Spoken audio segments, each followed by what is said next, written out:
Vamos a orar una vez más. Padre, gracias por lo que hiciste en la primera hora. Yo quiero que nos presentemos nuevamente delante de ti en esta segunda hora y que tú puedas tomar una fotografía de nuestro interior.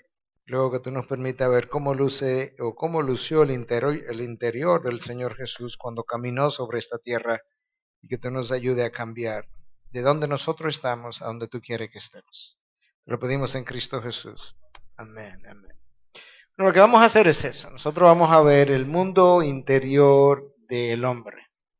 Ese mundo interior es vital. Voy a ilustrar la importancia de ese mundo interior del hombre con una historia. La historia dice que esta niña llegó a su casa, ya tenía 6, 7 años, y su papá estaba frente a la televisión viendo algo, algún programa que él estaba interesado en ver. Y la niña le dice a su padre que ella quiere jugar con él y el papá estaba cansado y no quería jugar con ella. Él dice, vete a jugar por ahí, luego tú vuelves y después jugamos. Pero ella insiste y el papá le da un papel con un lápiz para que escriba, dibuje, haga cualquier cosa y regrese. Pero 10 minutos después ella estaba ahí, papi, papi, yo quiero jugar, yo quiero que juguemos. Y en eso el papá miró hacia el lado y vio un, un mapa, un periódico que tenía un mapa en una de las hojas. Y entonces él se le ocurrió una idea y cogió la hoja con el mapa del mundo y la rompió en varios pedazos, la puso en un recipiente y entonces le dijo a su hija, vete a jugar con eso, mira que hay tape para que lo pegue, que tú puedas armar el mundo y luego cuando tú lo armes tú regresas. Y el papá se sentó frente a la televisión otra vez y pensó, hey, yo tengo una hora, 2 horas quizás para ver televisión y 15 minutos después la niña estaba de regreso con el mapa armado y los papeles pegados. Y el papá le dice, pero ¿cómo va a ser? ¿Cómo tú hiciste eso tan rápido? Y le dijo, mira papi, detrás del mundo está la figura de un hombre y cuando tú armas al hombre el mundo queda armado. Esa es la realidad. Tenemos mucho tiempo tratando de armar el mundo del hombre sin armar al hombre. Pero cuando mi mundo interior es armado, mi mundo exterior queda armado. Y de eso que queremos hablar. Queremos hablar un poquito, no del mundo exterior, queremos hablar del mundo interior del hombre, a partir de lo que pasó en Génesis 3. Génesis 3 fue brutal.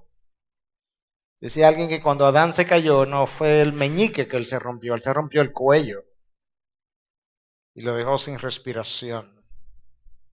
Entonces, frecuentemente, en términos teológicos, hablamos de que cuando Adán cayó, su mente quedó entenebrecida, su corazón se volvió un corazón de piedra, su voluntad quedó esclavizada, y todo eso tiene excelentes explicaciones teológicas.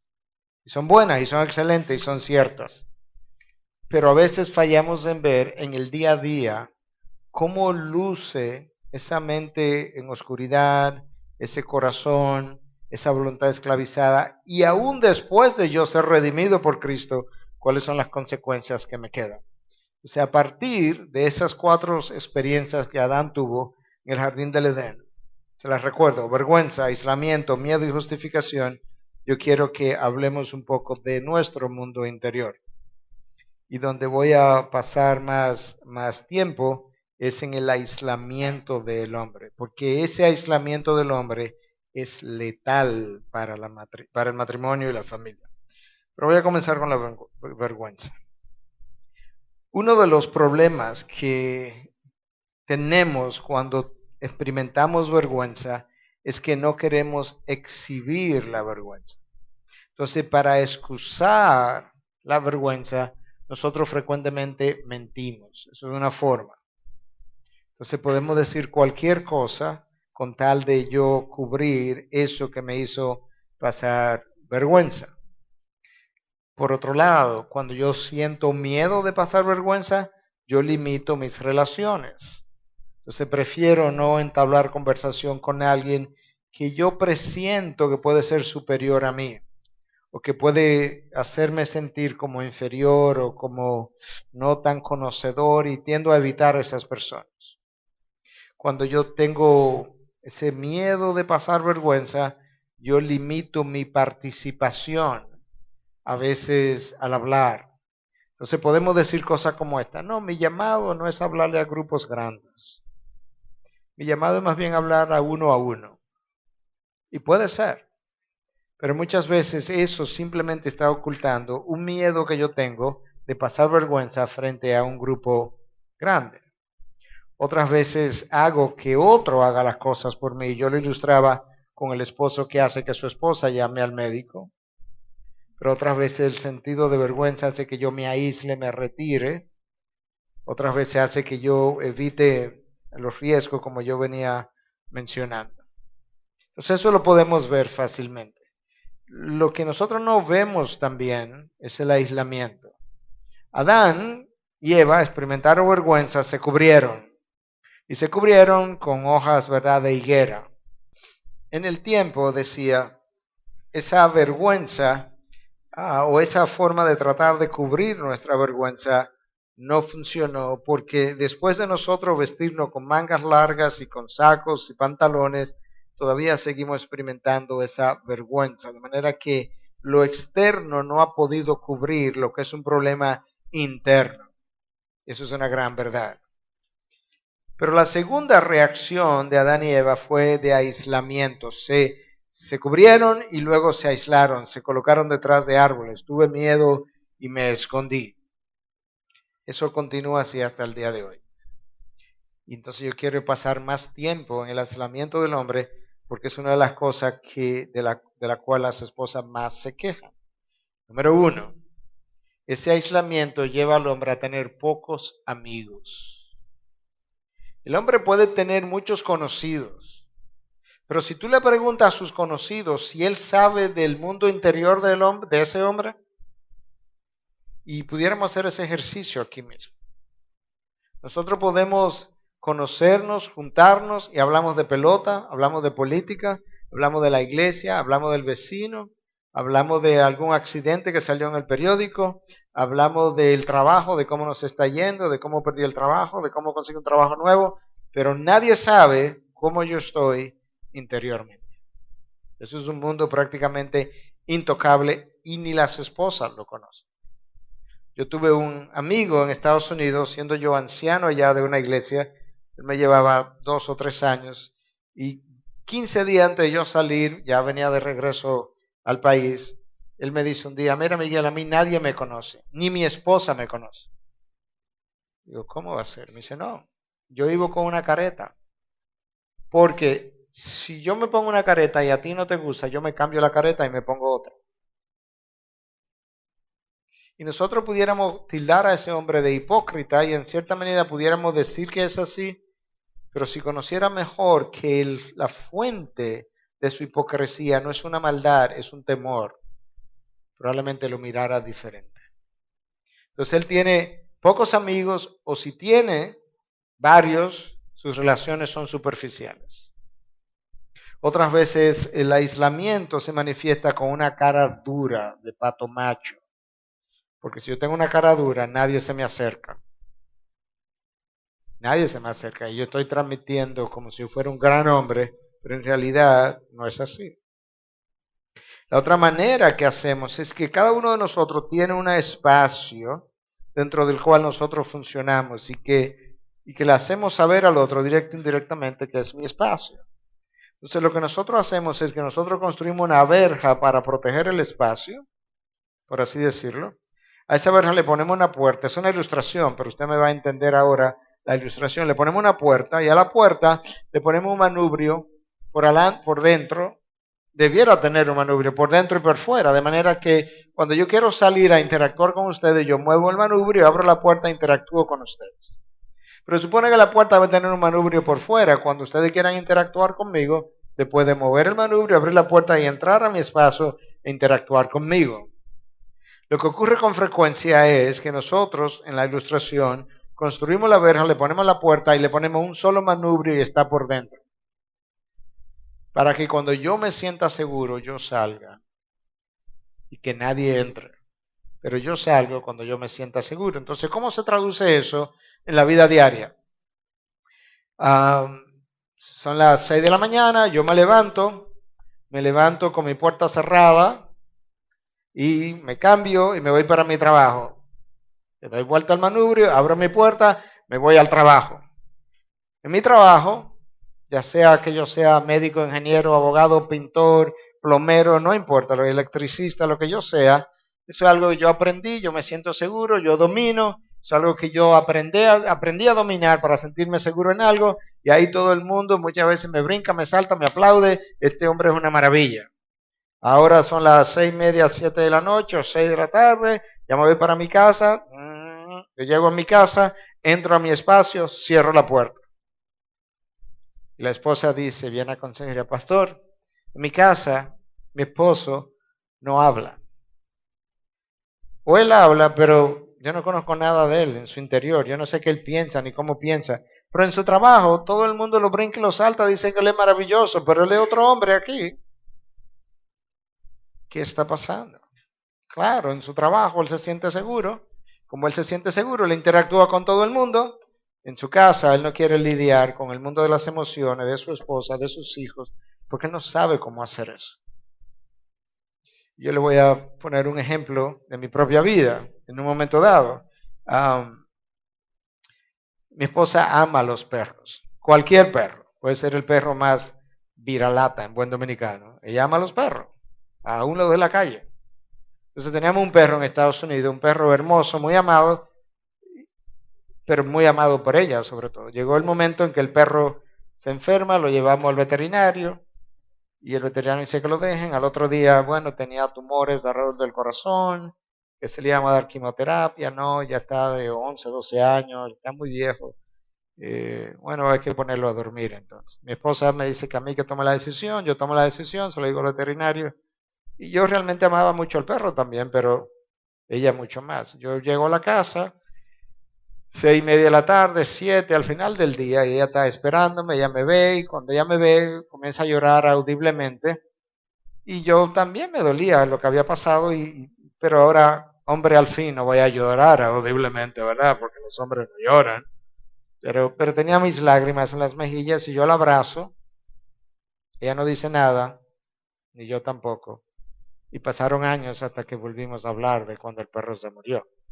Eso es completamente anormal y disfuncional. Pues yo no sabía qué hacer con esas emociones. Yo no sabía cómo manejarlas. Yo no sabía cómo manejar su dolor. Entonces nosotros, cuando no sabemos cómo manejar las emociones de la esposa, lo que hacemos es que evitamos por completo entrar en ese mundo. Y cuando llegamos a la casa nos escondemos detrás de una televisión, detrás de una computadora, detrás de un libro. Me voy a correr para lo que le gusta correr, me voy al gimnasio para lo que le gusta el gimnasio, pero cualquier cosa que representa mi cueva donde yo me escondo y donde nadie puede entrar. Hay personas que se quedan en la oficina a trabajar mucho más largas horas a propósito porque prefieren eso a tener que ir a la casa a lidiar con problemas emocionales. Otras veces el esposo llega a la casa entruñado, decimos nosotros. Y la esposa ha aprendido que cuando el esposo entra así, llegó su papá, callado, tranquilo, tú sabes cómo es el papá, que de cualquier cosa explota, él tiene el día entero cansado, y ya tú sabes, espera, llegó el ogro, llegó el monstruo. Pero él ha aprendido que si él pone un truño, lo dejan tranquilo. Esa es su cueva. Su cueva es un truño. Ese es su aislamiento. Lo que él no sabe, y sobre todo en nuestros días, es que 10 o 15 años después, producto del aislamiento y de una esposa que se nutre de emociones que comparte con otros, sobre todo con su esposo, y tiene 15 años así, que la esposa viene un día y dice, pastor, yo tengo que confesarle algo. Yo he cometido adulterio con mi esposo. O contra mi esposo. Ajá, no me diga. Eso no la exonera de culpa, en ningún caso, pero explica su pecado. Mi esposa habla con amigas, porque cuando habla con amigas, ellas se nutren mutuamente su mundo emocional, pero yo soy su cabeza. Y yo necesito escuchar sus emociones y ella necesita escuchar mis emociones. Y eso la nutre, la hace sentir en contacto, la hace sentir que está dentro de mí. Pero yo no sabía hacer eso tampoco. En uno de mis últimos viajes, mi esposa me acompañó y yo le dije, qué bueno que viniste, me gustó tenerte cerca en mis compromisos de predicar y demás. Y su respuesta fue, es bueno sentirse ser parte de algo. Ya necesita eso. Eso es parte de ese mundo emocional en el cual nosotros no queremos entrar. Entonces el hombre se mete en su cueva porque él tiene miedo de pasar vergüenza, o se mete en su cueva porque él quiere cubrir su culpa, y la mayoría de los hombres ni siquiera saben por qué están haciendo lo que están haciendo. Pero su protección es una de miedo, y el problema es que él no quiere hablar de ese temor. Yo voy a volver al mundo del aislamiento de los hombres, pero por ahora voy a entrar al mundo del temor que acabo de mencionar, porque es ese temor que lo lleva a aislarse. La realidad es, hermanos, que todas nuestras reacciones negativas, como la ira, por ejemplo, vienen de temores en nosotros. Todas nuestras reacciones negativas. Yo lo que necesito es identificar el temor. Cuando a Cristo le dijeron borrachón, glotón, amigo de pecadores, él no se irritó, ni se molestó, ni se ofendió, ni se hirió. Pero si a nosotros nos dicen eso, nosotros nos molestamos y nos ofendemos. Y luego decimos que fue porque el otro tuvo la osadía de llamarme tal cosa. Pero la realidad es que no son las palabras las que causan eso. Es mi mundo interior. Yo lo voy a ilustrar rápidamente con algo que usted va a poderlo ver muy fácil. Si aquí pasa, por ahí pasa un hombre que mide 6 pies 4 pulgadas, y yo le digo, mira, enano, él no se va a ofender, es más, él va a pensar que yo estoy hablando con otra gente, ¿cierto?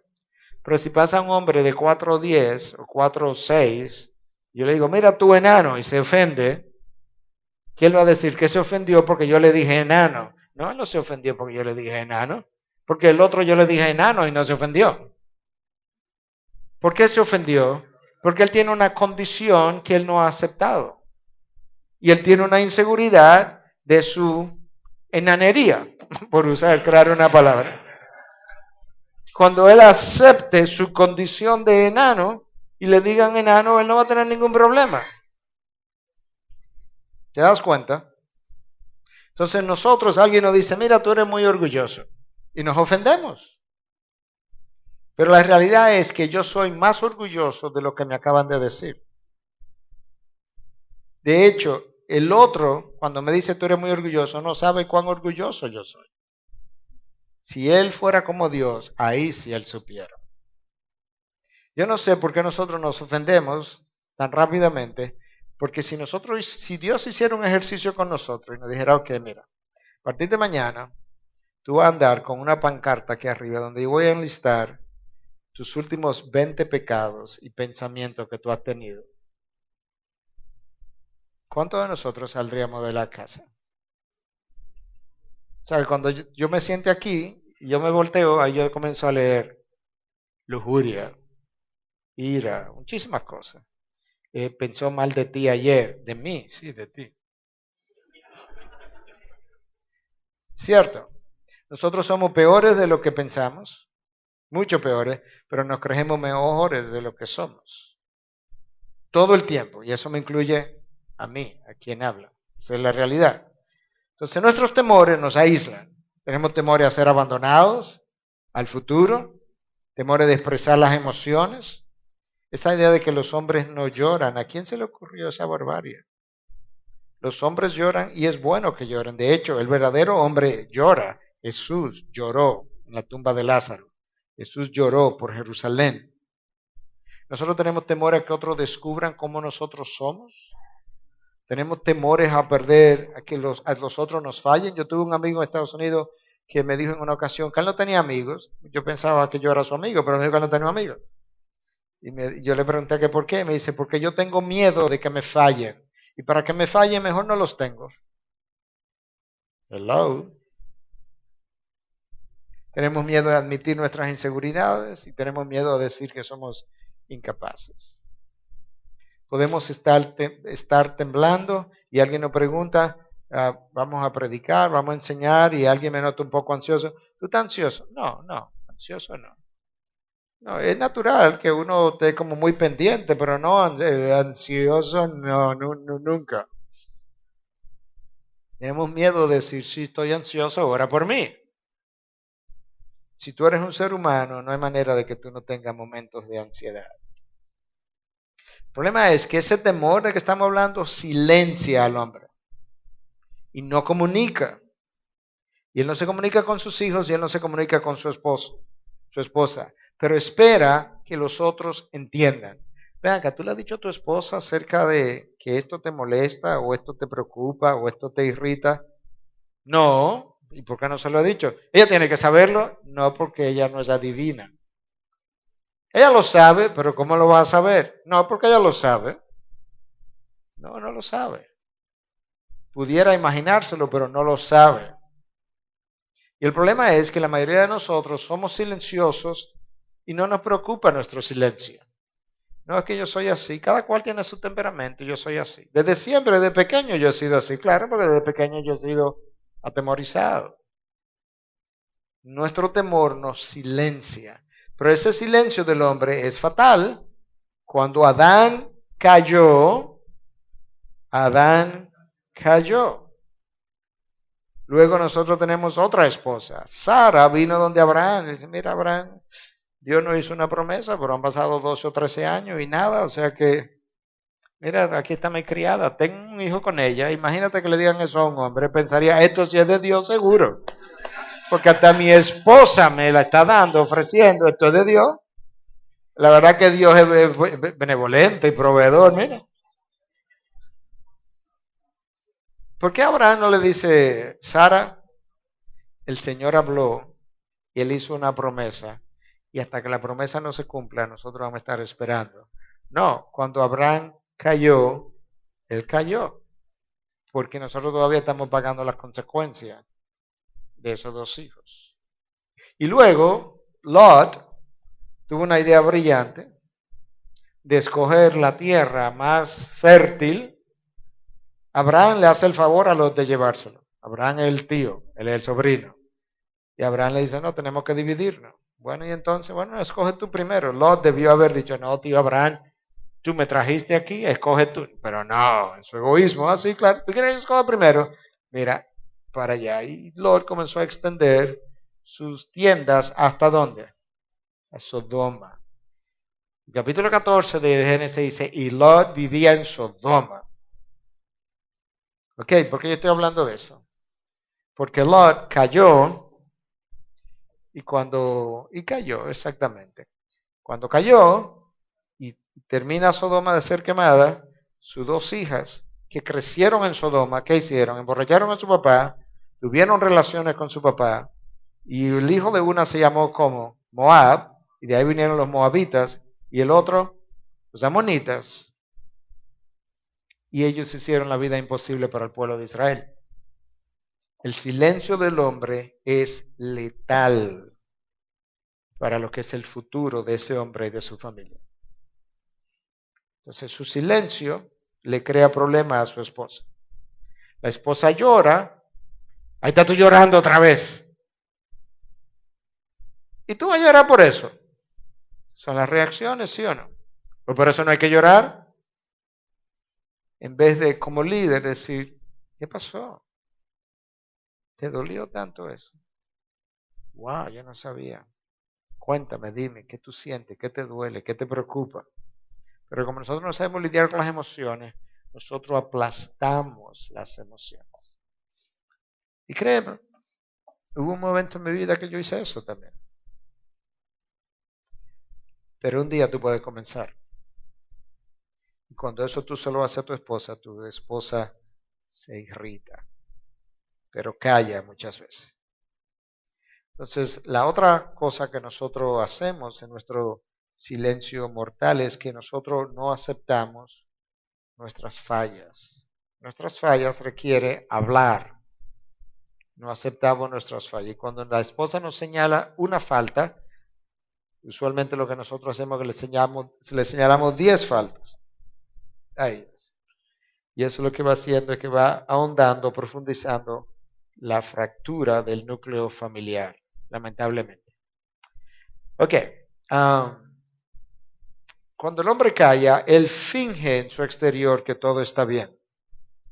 Entonces él va a una reunión social y él se sienta, cruza su brazo, cruza su pierna, que muchas veces es un lenguaje corporal de ansiedad, de temor, y él permanece todo el tiempo callado, viendo, observando, no comunica, y al final él critica mucho de lo que ahí pasó, de las conversaciones de los otros, todo el tiempo tratando de ocultar cómo él se sintió en su interior por su inseguridad. Entonces él vive lleno de preguntas que él no está contestando, o que él trata de contestarse a sí mismo. Cuando yo llegué al país, hace 15, 16 años, a un pastor dominicano que tiene una maestría en antropología cultural, mencionó que él entendía que muchos de los hombres dominicanos tenían algo que él llamó el síndrome de Sancho Panza, el compañero del Quijote. Yo le pregunté qué era eso. Entonces me dijo, bueno, muchísimos hombres que viven soñando con cosas que van a hacer pero que nunca hacen. Entonces tienen estos sueños, no, tú lo ves ya de 60 años que dicen, no, yo creo que algún día yo voy a hacer eso incluso. Pero tienen 60 y no han comenzado a hacerlo. Pero lo que le ha impedido hacerlo o tratar es su temor y su aislamiento. Pero siguen soñando que algún día ellos lo van a lograr hacer. Entonces ese hombre aislado y en silencio no sabe compartir sus penas, sus temores, sus tensiones, su falta de logro a veces, su sentido de que no ha podido lograr, él no lo quiere compartir. La otra noche yo estaba con un grupo de hombres hablándoles sobre esto, un grupo quizá de 12, 14 hombres hablando de algunas de esas cosas. Y hablé de mucho de esto que le estoy hablando a ustedes en el día de hoy. Y al final yo estaba cerrando un curso que había estado dando para ellos, y esta era la última sesión. Al final le dije, yo quisiera que ustedes me dijeran de qué manera el curso le ha afectado. Entonces comenzaron a hablar. Cuando iban como por el número 6 o 7, tenemos una buena relación con ese grupo. Yo le dije, ok, yo lo voy a parar ahora para hacer una observación. Y luego seguimos hablando. ¿De qué hablamos durante toda esta hora y media que hablamos? Bueno, de la necesidad de compartir el mundo interior, nuestras emociones, cómo sentimos. Ok, ustedes escucharon mi pregunta, ¿cómo el curso te ha afectado? Yo le voy a repetir sus respuestas hasta ahora. Uno de ustedes dijo, yo me voy con un gran reto. Otro de ustedes dijo, fue mucha información, a veces uno aplica una y luego tú aplicas la otra. El otro dijo, para mí fue muy bueno. Yo siempre le decía a mi esposa lo mismo cuando llegaba de estas clases. Yo le dije, ¿qué ustedes me han dicho? Yo no sé nada. Yo le pregunté que cómo el curso los había afectado. Y ustedes tienen 20 minutos hablando y no me han dicho nada. Porque así somos nosotros. Nos volvemos expertos en decir mucho sin comunicar nada. Entonces, a partir de ahí, los 2 o 3 o 4 o 5 que quedaban dijeron, ok, pues yo voy a tratar de decir algo. Entonces comenzaron a compartir de cómo el curso lo había cambiado. Yo tuve hora y media hablando de eso. Y hora y media después, justo inmediatamente después de la enseñanza, estábamos haciendo todo lo que enseñanza había dicho que nosotros no debiéramos hacer. Y es hablar sin decir nada. Mira lo que dice este autor cristiano con muchos años de experiencia en un libro que él escribió que se llama El silencio de Adán. Cuando un hombre se siente amenazado en áreas de su interior que él no conoce bien, se retira a áreas de su competencia o que domina para sentirse poderoso. Y luego le agrega, la mayoría de los hombres no se sienten cercanos a nadie, incluyendo a Dios, y a su vez nadie se siente cercanos a ellos. La queja número 1 de las esposas es que mi esposo no tiene una relación íntima con Dios. Va a la iglesia, tiene un ministerio, ayuda en la iglesia. Pastor, pero él no lee la Biblia. Pastor, pero él no ora. Pastor, él no hace un devocional con los niños. Pastor, el domingo en la mañana soy yo que estoy tratando de que los niños tengan tiempo para ir para la iglesia, etcétera, etcétera, etcétera. Eso es como somos. Y nosotros necesitamos cambiar esa realidad.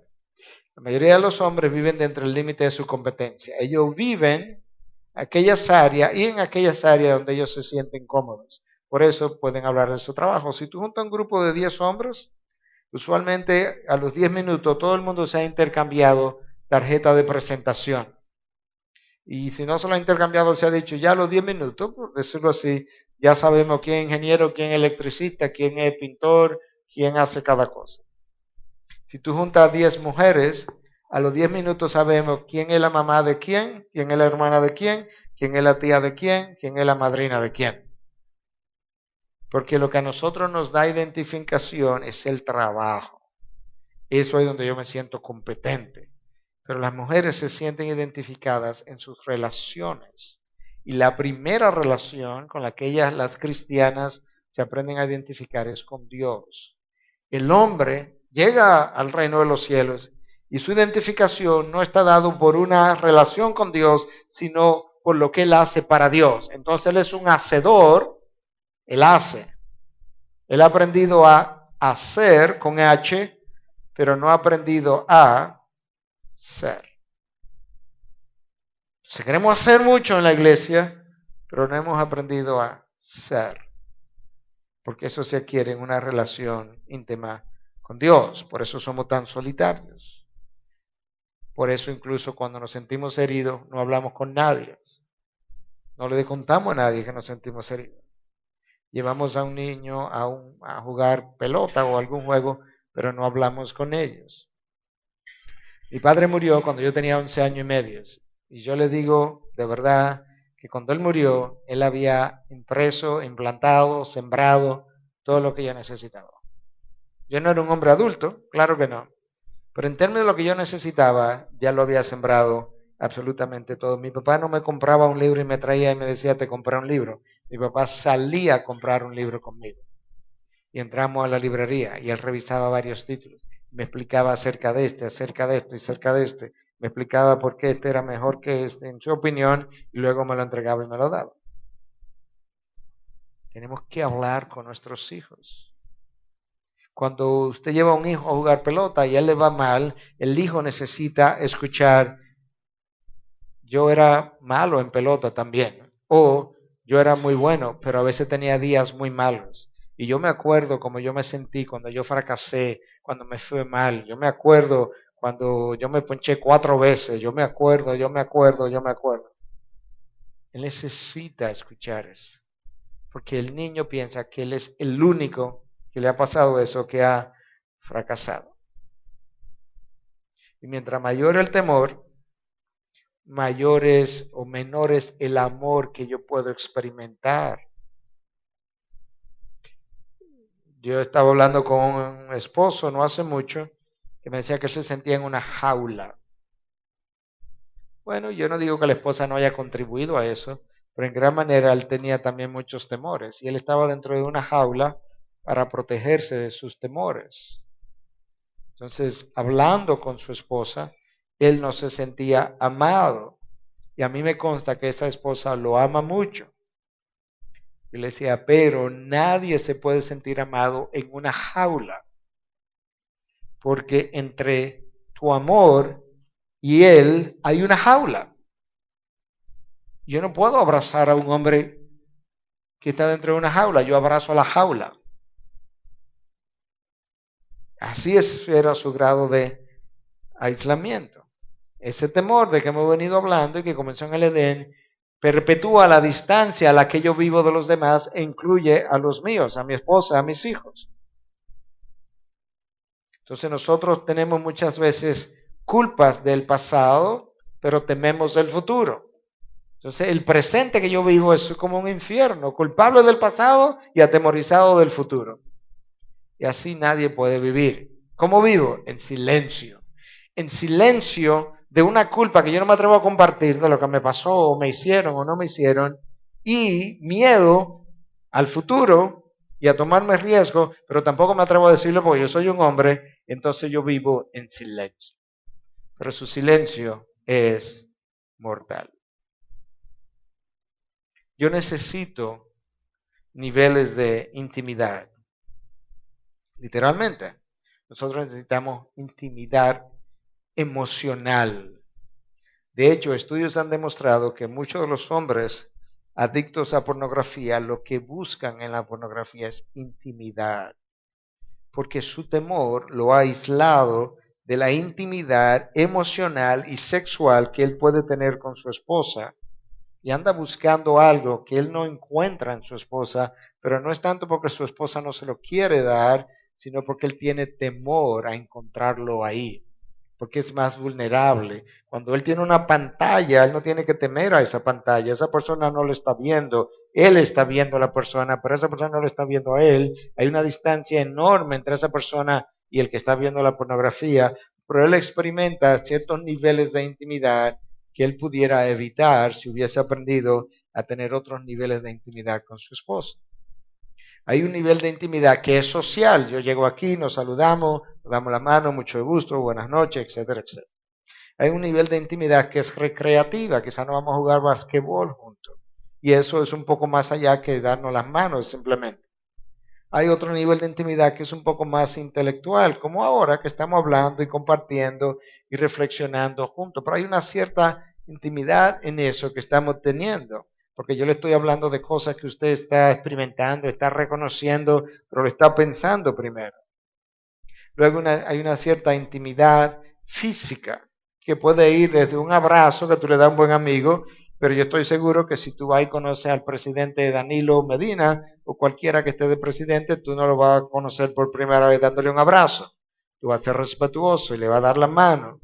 Pero hay un nivel de intimidad física que va del abrazo o con la esposa es un beso y hay un nivel de intimidad sexual, emocional, y hay un nivel de intimidad espiritual cuando oras con tu esposa, cuando conoces sus luchas espirituales, su falta de fe o de otro tipo.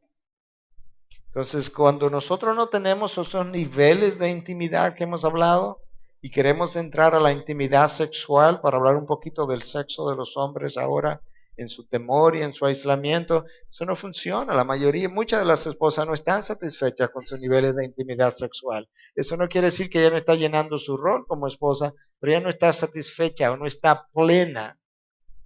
Porque cuando yo no he podido lograr nivel de intimidad con ella, nivel de intimidad social, recreativa, emocional, intelectual, cuando yo voy a llegar al nivel sexual, ahí hay un problema, hay una verja entre nosotros. Y eso comienza muchas veces desde el noviazgo, donde comenzamos a mantener la relación superficialmente. Frecuentemente en consejería, cuando hay problemas, yo le digo, por ejemplo, a los dos, próxima vez tráeme una lista de todas las cosas que tú necesitas cambiar, la esposa y el esposo. La esposa viene muchas veces y te da 7, 8 y hasta 10 cosas que ella entiende que ella necesita cambiar. Tú le dices al esposo que te haga la lista y te trae una o dos, porque él no hace introspección. Él está, como dicen en inglés, en la land, él está perdido. Entonces tú le dices a la esposa, ok, tú me diste 10 cosas que tú necesitas cambiar. Tu esposo me dio 2 que él necesita cambiar. ¿Tú sabes algunas más de las que tu esposo necesita cambiar? Oh, claro, te tiene un lápiz, hay que decir. Porque ella hace introspección de ella y de su esposo. Ya piensa estas cosas. Nosotros tenemos que comenzar a ser hombres reflexivos sobre nuestras vidas y las vidas de los demás. Se tiene que sentarse con su hijo y preguntarle, ¿qué te pasó? Cuando cuando el colegio comienza a darle un mal reporte de la conducta de su hijo, usted no simplemente se puede sentar con su hijo y regañarlo y ponerlo de castigo. Usted tiene que sentarse un día, si tiene una terraza, irse a la terraza o irse a caminar y decirle, hijo, ¿qué te está pasando? ¿Qué te está pasando en el colegio? Oye lo que me están diciendo. Yo quiero creer que tú no quieres ser así. Y tú sabes qué, si te sientas con ellos, te van a decir. Quizás no en todos los casos, pero te van a contar. Y tú no sabes cómo un hijo cambia cuando ve a su papá interesado en su mundo. Pero él necesita eso. Necesita eso. Muchos niños, niñas han sido abusados sexualmente. En un grupo de este tamaño, lo más probable es que hay varios que pasaron por esa experiencia, de hombres incluso, pero nunca le han dicho nada a nadie, porque no se atreven. Ni tuvieron un papá con quienes ellos se atrevieron a decirle, ayer me pasó esto, porque eso requiere que yo tenga una relación emocional, pero mi aislamiento no me lo permite. Escucha lo que este hombre dice, este autor. Debido a que los hombres no entienden ni saben cómo expresar sus emociones, no saben cómo lidiar con el dolor emocional. Por lo tanto, cuando sentimos dolor, no lo entendemos y no sabemos qué hacer con él, por lo cual nuestra única opción es anestesiarlo. Si nosotros no sentimos, entonces no sentimos dolor o temor, o pesar o pérdida. La anestesia actúa por un rato, pero con el correr del tiempo necesitaremos más y más. Esto lleva a toda clase de hábitos destructivos. Alcohol, droga, pornografía, trabajolismo, todo tipo de hábito destructivo tratando de anestesiar el dolor, pero no funciona. Mi dolor está ahí, pero yo ni siquiera lo identifico como dolor, ni sé cómo tratar con él. Entonces, eso nos lleva a la evasión de muchas cosas. Nos quedamos en temas seguros. Ejemplo, muchos hombres dicen en la iglesia que ellos, cuando tú le preguntas si han evangelizado, si han llevado a alguien a los pies de Cristo, si tratan de hablarle a otro del Señor, dicen, no, pastor, es que usted sabe que cada cual tiene su temperamento. Y yo soy más callado, más tímido. En ocasiones a mí me ha tocado decirle, eso no es verdad. Sí, pastor. Digo, mira. Ayer yo estaba hablando de pelota con fulano. Oye, tú te metiste en una discusión de todo el tamaño, con todas las emociones del mundo. Y el otro día te vi hablando de política y tú estabas también enfrascado en la discusión. ¿Y cómo es que tú puedes ser tan hablativo en esas áreas, pero cuando tiene que ver con las cosas del Señor, tú eres el hombre más tímido del mundo? Entonces mi respuesta es, no es que tú eres tímido, es que de pelota tú sabes, de política tú crees que sabes, pero de la palabra sabe poco. Porque tu esposa dice que tú raramente estudias la palabra. Y de lo que nosotros no sabemos, no hablamos. El hombre en su silencio e aislamiento habla de lo que él domina. Pero muchas veces lo que él domina es pelota y piensa que es la política. ¿Te das cuenta? Pero la mujer no, la mujer es distinta. La mujer llega a conclusiones por observación. Y observa, piensa, refleja, medita, le pregunta a otras amigas, ¿qué tú piensas de tal cosa? Los hombres no. Nosotros incluso rechazamos que se nos pida una explicación, que se nos haga una pregunta. O a veces se nos hacen preguntas, ¿y qué hacemos? ¿Y por qué tal cosa? O la esposa le dice, mira, tú tal cosa. No, hombre, es un disparate, eso no tiene importancia. Esas son las respuestas frecuentes. No te preocupes, todo va a salir bien. Déjame que yo sé. Todos esos clichés, yo sé lo que hago. O no, el problema es que a mí nadie me entiende. Bueno, si el problema es que a ti nadie te entiende, tú tienes un problema. Porque no puede ser que el mundo entero es incapaz de entenderte. ¿Y cuántas veces no hemos oído o dicho nosotros? A mí nadie me entiende. Bingo. Encontramos el problema. ¿Cuál es? Tú. El inentendible. Pero no es que nadie me entiende. Es que tú no te expresas. Como tú no te expresas, nadie sabe lo que tú piensas, ni lo que quieres, ni para dónde vas, ni para de dónde vienes. Así somos. Usted y su esposa pueden ir a la iglesia juntos, pueden orar juntos, leer la palabra juntos y no tener intimidad espiritual.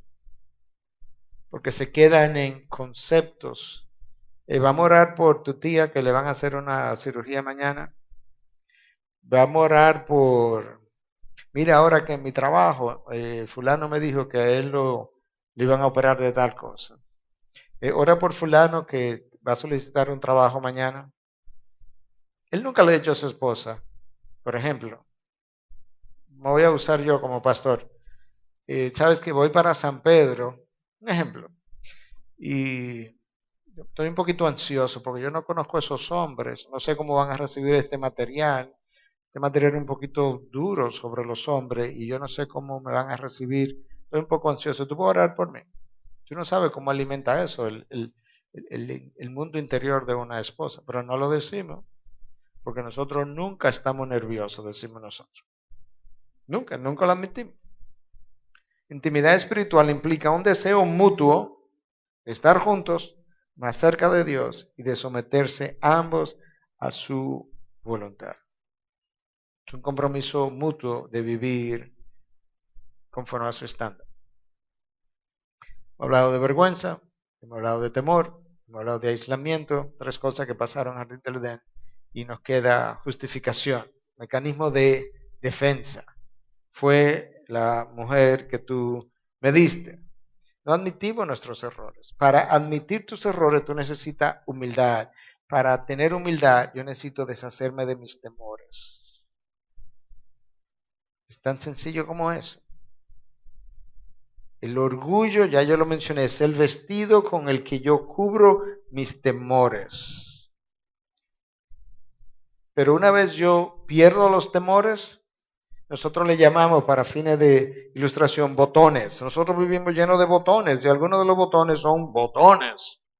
Entonces cuando alguien me dice algo y yo me irrito, me ofendo, me hiero, es porque apretó un botón en mí. Pero si yo me quito el botón, pueden decir lo mismo y ya no hay botones que apretar. Nosotros hicimos un ejercicio tipo drama en una ocasión, un retiro de parejas, pusimos a un esposo y una esposa a actuar este mini drama y lo cubrimos de botones.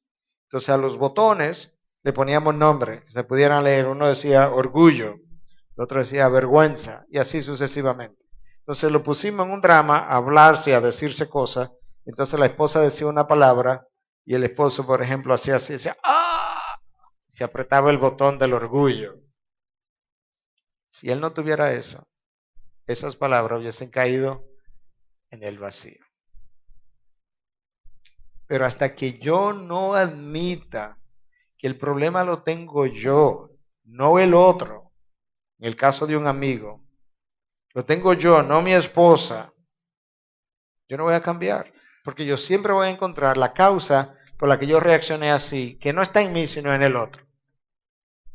Gary Smalley escribió un buen libro que se llama El ADN de la relación y él dice, si usted tiene un problema con alguien, usted tiene un problema con usted mismo. Y la primera vez que yo oí eso, yo iba manejando en el carro, era en una entrevista, y yo respondí en inglés, no way, como que dice, no, eso no es así. Y luego yo me puse a hacer el ejercicio a través de mí y luego de Cristo, y dije, sí, claro que es así. Fíjate que Cristo no tuvo problema con nadie, con él tuvieron problemas. porque él se mantuvo en la verdad. Pero él no tuvo problema. El hombre rico vino donde él y dice, maestro bueno, ¿qué yo tengo que hacer para ganar la vida eterna? Y él le dijo, y el joven rico lo dejó, lo rechazó. ¿Y qué Cristo hace? El texto dice, y Cristo le amó a quien lo estaba rechazando. Pedro niega a Jesús 3 veces. ¿Qué usted haría si después que usted conoce a alguien bien, a esa persona le preguntan 3 veces que si lo conoce y dice, no, yo no lo conozco, yo no lo conozco, yo no lo conozco? Usted y yo lo enterraríamos de por vida. Pero Cristo, yo no sé cuál fue el rostro de Cristo. Lo que yo estoy seguro, que el rostro que Cristo tuvo no fue uno de ofensa, que Cristo no se ofendió cuando Pedro hizo eso. Yo estoy seguro que a Cristo le dolió, pero no porque estaba ofendido, porque Cristo incluso se lo advirtió que eso iba a pasar. A Cristo le dolió porque sabía que Pedro tenía que tener una condición espiritual en ese momento muy pobre para decir eso, para negar al Cristo. Es como, para que lo pueda ver un poco mejor. C.S. Lewis decía que si mi esposa me deja, a mí me duele, porque yo perdí algo. Hasta ahí vamos bien, ¿verdad? Lo entendemos. Dice, pero si tú te alejas de Dios, a Dios le duele, pero porque tú perdiste algo. ¿Entendieron? Si tú te alejas de Dios, Dios no ha perdido nada, pero tú perdiste algo. Y a Dios le duele porque como Él te ama, verte perder algo tan importante como Dios mismo, a Dios le duele. Entonces, cuando Cristo ve a Pedro negarlo, sí, claro, a Cristo le dolió, pero no porque estaba ofendido, sino por lo que él sabía que estaba en el interior de Pedro para hacer algo como eso. Como cuando lloró por Jerusalén, llora por la ciudad que lo iba a rechazar en unas horas.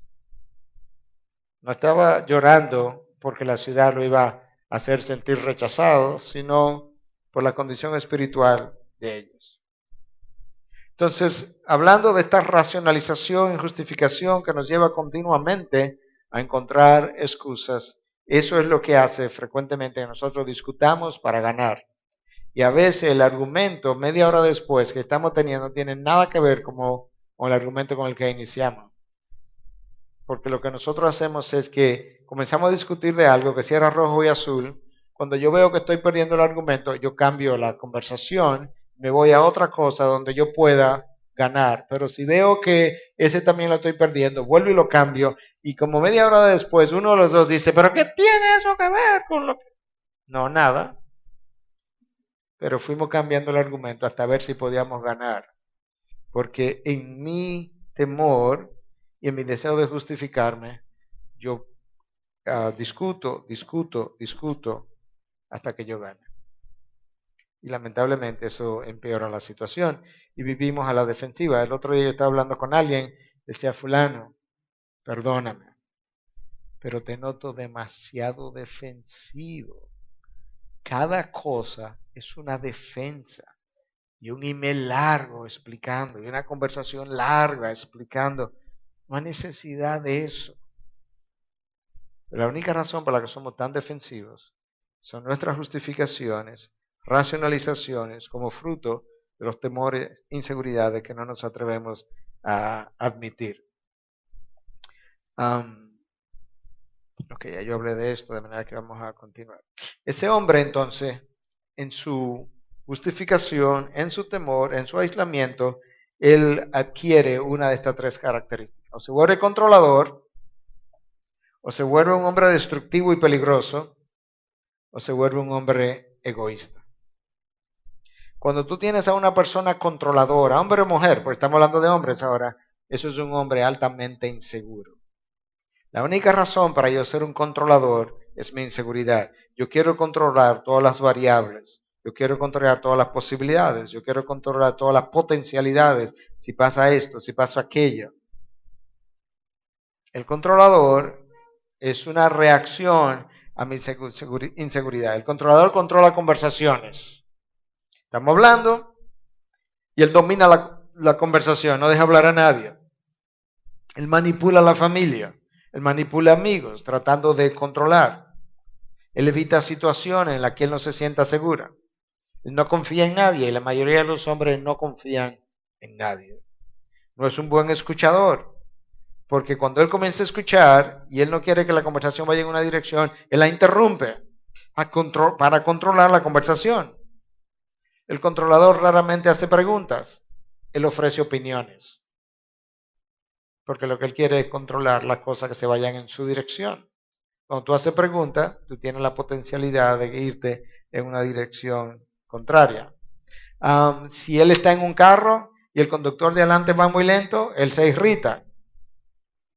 Ayer yo estaba con alguien, una joven de la iglesia, y le estaba hablando de su núcleo familiar y me dijo que papi se quilla de nada.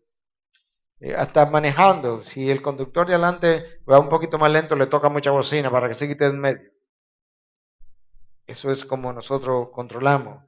No admite que se equivocó. Algunas de estas cosas las estoy pasando por encima porque ya las vimos o ya las dije y no quiero repetirme.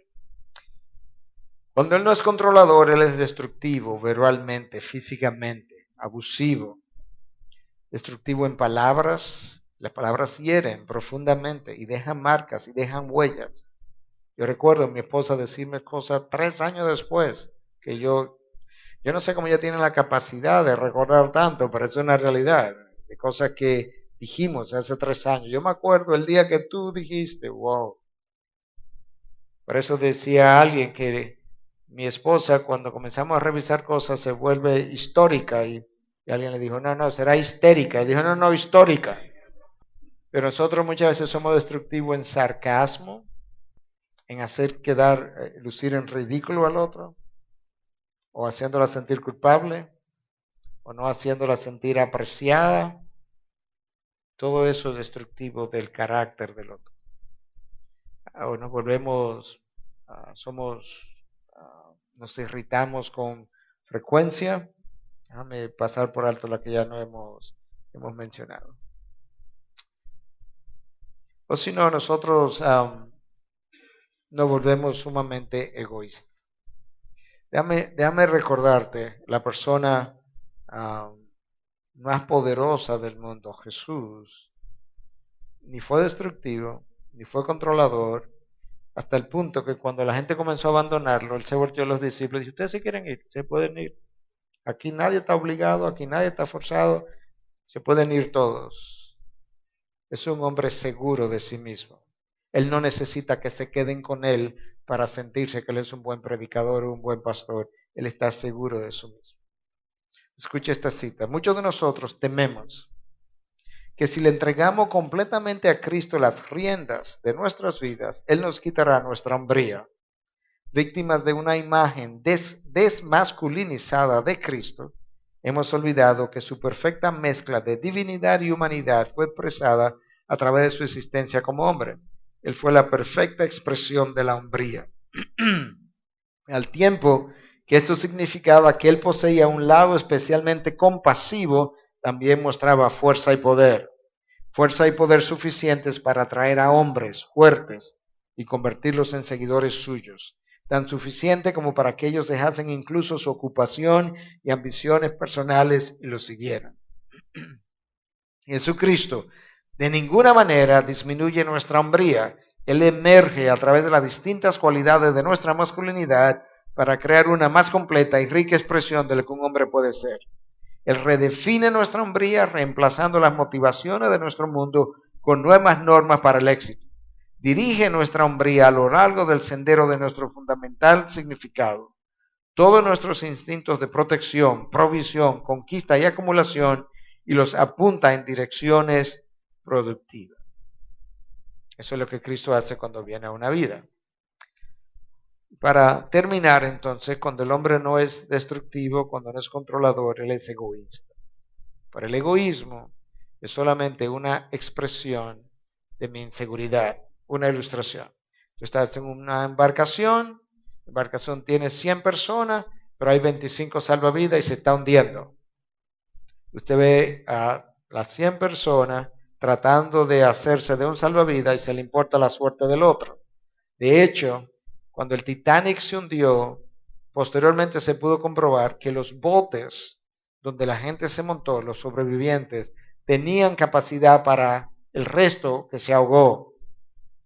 Pero cuando ellos comenzaron a remar para alejarse del barco que se estaba hundiendo, en el temor de que el barco hundiéndose arrastrara los botes en su corriente, dejaron que los demás se ahogaran y actuaron de forma egoísta. ¿Pero qué lo hizo actuar de forma egoísta? Su miedo, su temor. Entonces nuestro egoísmo es una reflexión de todos esos temores que hemos venido hablando, y nuestro egoísmo, por otro lado, nos hace estar comprometidos con nuestro propio bienestar. Decía uno de ustedes al salir ahorita, pastor, de hoy en adelante, en mi casa, yo voy a poner, o en mi habitación, yo voy a poner el mosquitero todos los días, porque todos los días mi esposa venía y colgaba el mosquitero. Sí, porque no me importa, yo no lo voy a hacer, que lo haga ella, eso es de mujeres, cosas de mujeres.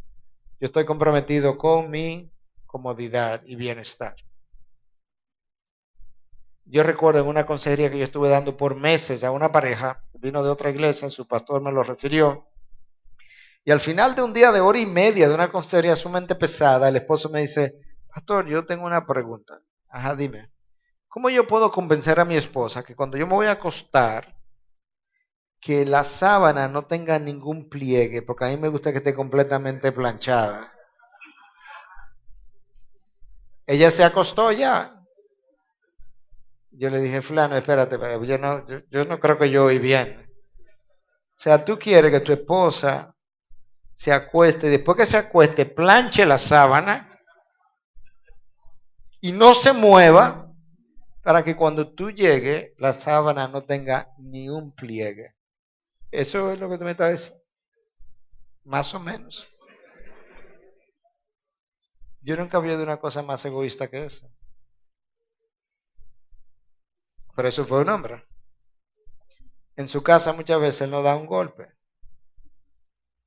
Y la esposa dice, pastor, es que él no da un golpe. En su trabajo muy trabajador, pero en mi casa no da un golpe. Y cuando llega a la casa quiere que se le rinda atención. Hasta que yo no vea muchas de nuestras manifestaciones como egoísmo, yo no voy a cambiar. Le voy a dar una y cierro. Años atrás, mi esposa los sábados no teníamos trabajadora, ella cocinaba, ella bajaba para el almuerzo, y yo le decía, voy ahora, y llegaba 10 o 15 minutos después. Estaba trabajando en algo. Ella se molestaba, yo siempre vi que el problema lo tenía ella, que no había razón para molestarse. Hasta que un día ella me dijo, ¿tú sabes por qué tú no vienes de una vez? Pues tú eres un egoísta. Si tú estuvieras pendiente de lo que estoy haciendo, que quiero servirte la comida caliente, entonces tú bajaras. Entonces ese día yo vi mi egoísmo. Y el egoísmo es un pecado. Y como el egoísmo es un pecado, yo fui donde Dios esa noche, le pedí perdón por mi pecado y jamás se volvió a dar eso otra vez.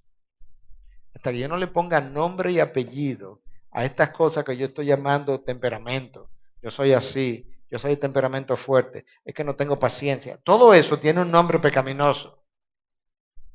La impaciencia no es simplemente que yo soy así, que yo soy muy impaciente. La palabra de Dios dice que el amor es paciente. La impaciencia es falta de amor y la falta de amor es pecado. El temor no es simplemente que yo tengo temor, el temor es falta de fe y todo lo que no es de fe es pecado. Hasta que yo no le ponga nombre y apellido a mis disfunciones emocionales y las vea como pecado, como fruto de la caída de Adán, yo jamás me voy a recuperar de donde estoy. Yo tengo que hacer eso. Entonces eso comienza por una introspección, un reconocimiento de lo que encuentro, nombre y apellido a mi pecado y pidiéndole a Dios que me dé el arrepentimiento para hacerlo, para que entonces yo pueda surgir nuevamente como un hombre conforme a la imagen de Cristo. Y ahí donde está nuestra esperanza. Es en Cristo, en el arrepentimiento y en el regreso a sus pies, para que Él me forme. Padre, te alabamos y bendecimos en esta primera noche. Es mucho el terreno que hemos recorrido, es mucho lo que hemos dicho, y quizás sea mucho lo que hemos sido confrontados. En unos segundos ahí en silencio, piensa en qué área tú has sido confrontado en tu vida de una manera que requiera pedir perdón a Dios, a tu esposa, a tus hijos, a otros. Y de qué manera tú esta noche estás tomando la decisión para pedir ese perdón, comenzando con Dios y luego con otros. Piénsalo bien porque te voy a pedir hacer una cosa. No tienes que hablar, pero te voy a pedir hacer algo. Pero cuando lo hagas o no lo hagas, quiero que lo hagas por convicción y no por emocionalismo. Si tú reconoces que Dios te ha mostrado cosas en ti esta noche, que son ciertas en tu interior, que además de ser ciertas, tienen una raíz de pecado, y tú tienes el deseo de arrepentirte y pedir perdón a Dios esta noche para luego ir y pedir perdón a quienes necesite pedir perdón. Si tú tienes esa convicción y esa decisión, ahí donde estás, yo quiero orar contigo, orar por ti y solamente te voy a pedir que te pongas de pie si tienes la convicción. Si no la tienes, puedes quedarte sentado. Señor, aquí hay un grupo de hombres que representan varias iglesias, no sé cuántas, pienso yo que hacías, y por tanto representan una porción de San Pedro de Macorís. La esperanza está en ti, pero a nivel humano está en que nosotros los hombres asumamos el rol que nos toca de ser cabezas espirituales, donde quiera que tú nos pongas, como solteros o como casados. En esta noche hemos oído cosas que nos han confrontado y queremos venir delante de ti y decirte, Señor, perdóname. Ponle nombre ahí a qué cosas tú entiendes por las cuales Dios necesita perdonarte. Y de esas dile, Señor, me arrepiento. Y te pido también que me des arrepentimiento. Recibo tu perdón. Te doy gracias por tu perdón. Te pido que ayudes mi debilidad y mi incredulidad. Que me ayude a dar los pasos en esta noche y en el día de mañana y los próximos días para yo enmendar mis relaciones con mi esposa, con mis hijos, pedir perdón, arrepentirme, devolverme y que yo pueda representarte y reflejar tu imagen en mi hogar, en la iglesia y donde quiera que tú me lleves. Sé con nosotros de forma reflexiva al finalizar la noche y mañana no nos deje volver igual. Para la gloria de tu nombre, la extensión de tu reino en San Pedro de Macorís, en República Dominicana y más allá. Te lo pedimos en Cristo Jesús y su pueblo dice, amén, amén. Bendiciones.